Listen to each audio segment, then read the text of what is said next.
हमारे साथ सुभाषपा के राष्ट्रीय सचिव इजहार अली जी हैं, जो सीतापुर के प्रभारी भी हैं और प्रवक्ता भी हैं। ये बताइए कि जनपद में प्रोग्राम को लेकर आगे की आपकी रणनीति क्या है? देखिए, हम लोग लगातार जनता के बीच में हैं।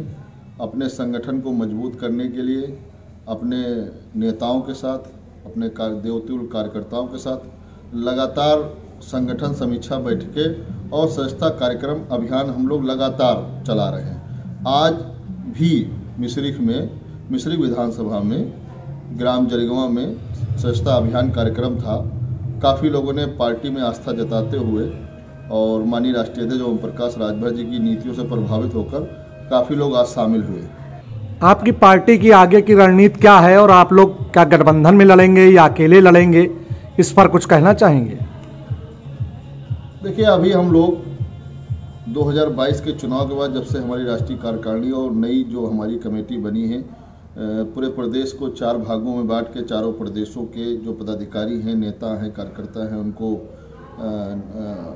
संगठन बना के हम लोग काम कर रहे हैं। और अभी हम लोग 25 करोड़ प्रदेशवासियों के साथ गठबंधन में हैं। ये है कि जब भी कोई गठबंधन होता है वो चुनाव के समय होता है, चाहे लोकसभा का चुनाव हो, चाहे विधानसभा का चुनाव हो। जितनी भी पार्टियां हैं इस देश में, जितनी भी पार्टियां हैं, वो गठबंधन चुनाव के समय करती हैं। अब चूंकि चुनाव में अभी लंबा समय है, मेरा ख्याल 12 से 15 महीने हैं, तो जब चुनाव नज़दीक आएगा तो चुनाव के 2 महीना, 4 महीना, 6 महीना, 8 महीना पहले ऐसे गठबंधन होगा। यह स्वाभाविक है, गठबंधन होगा और सीना ठोक के होगा, ताल ठोक के गठबंधन होगा। उसमें हमें कोई छिपाने की बात नहीं है। और आप सभी साथियों को, हमारे प्रेस के साथी हैं, सभी को बुला के बाकायदा माननीय राष्ट्रीय अध्यक्ष जी के द्वारा, पार्टी के द्वारा बाकायदा ऐलान किया जाएगा। उसमें कहीं कोई छुपाने वाली बात नहीं। गठबंधन होगा, डंके की चोट पे होगा। जो हमारी नीतियों के साथ होगा उसके साथ गठबंधन होगा। आपके राष्ट्रीय अध्यक्ष उप मुख्यमंत्री उत्तर प्रदेश से मिले थे, इस संबंध में क्या कहना चाहेंगे? नहीं, हमारे राष्ट्रीय अध्यक्ष तो डिप्टी सीएम साहब से भी मिलते हैं और दया शंकर सिंह जी से मिलते हैं जो परिवहन मंत्री हैं, और केशव मौर्य से भी मिलते हैं, केशव प्रसाद मौर्य जी से भी मिलते हैं, और सभी से मिलना जुलना लगा रहता है। देखिए, जनता के लिए हम लोग जनता के काम के लिए राजनीति में आए हैं और जनता के जो भी काम हैं उनको हम लोग मंत्रियों के माध्यम से कराने के लिए प्रतिबद्ध हैं और इसी प्रतिबद्धता के साथ हम लोग काम करते रहते हैं। अब जिसको जो आकलन करना है, आकलन करने वाले अपना आकलन करें, इल्ज़ाम लगाने वाले अपना इल्ज़ाम लगाएं और काम करने वाले लोग अपना काम करेंगे। और हम लोग इसी के साथ परमानेंट बिल्कुल लगातार जनता के बीच में है।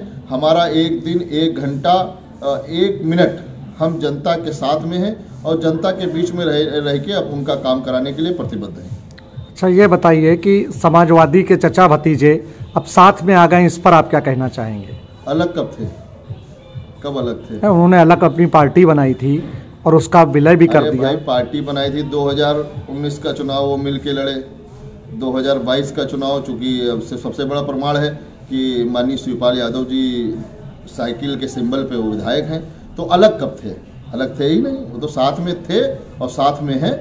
अब ये है कि शिवपाल जी की अपनी पार्टी थी और उन्होंने पार्टी का विलय कर दिया समाजवादी पार्टी में, और अब समाजवादी पार्टी ने कहा कि हम आपको बड़ी जिम्मेदारी देंगे। अब तो इंतजार बड़ी जिम्मेदारी का है कि भाई उनको कब बड़ी जिम्मेदारी मिलेगी, और चाचा ने भी स्पष्ट कर दिया कि भाई जो भी जिम्मेदारी मिलेगी हम उसको निभाएंगे।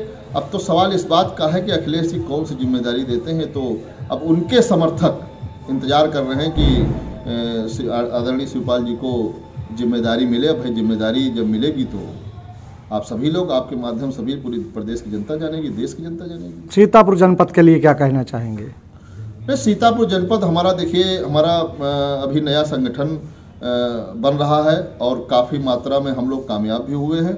और लगातार हम लोग संगठन को बढ़ावा देने के लिए, सुहेल देव भारतीय समाज पार्टी की नीतियों तक जन जन तक पहुंचाने के लिए हम लोग काम करते रहते हैं। और जल्दी ही आपको बहुत बड़े संगठन के रूप में सीतापुर जनपद का, लखीमपुर, पीलीभीत सब आपको बहुत ही जल्दी ही बड़े पैमाने पे आपको संगठन का विस्तार दिखाई देगा।